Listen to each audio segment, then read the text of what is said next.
Hello, I just wanted to make this video in case your child needs some help navigating Seesaw. First, your child would have to go to this Activities button with the little light bulb if they'd like to complete an activity that is on Seesaw.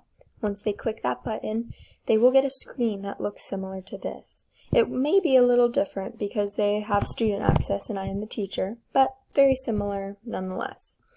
So they would see what activity they wanted to do.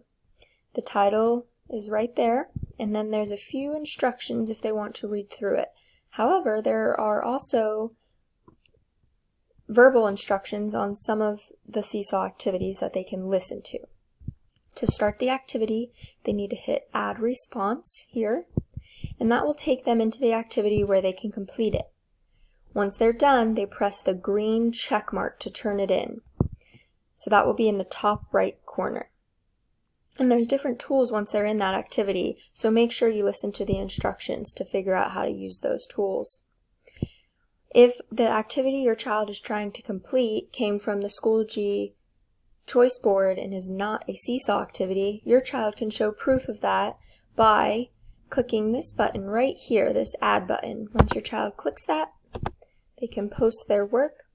So say they did something in the writing section of the choice board and they wrote in their journal and drew a picture, they can take a picture of it and post it to their profile on Seesaw and I will be able to see it.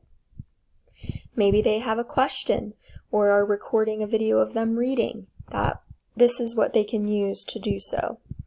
Or if the file is already on their iPad, they can just upload it right through here. So those are the three main tools they could use to turn in their work to me. I hope that was helpful, but if you have any more questions, please do not hesitate to reach out. Have a great day.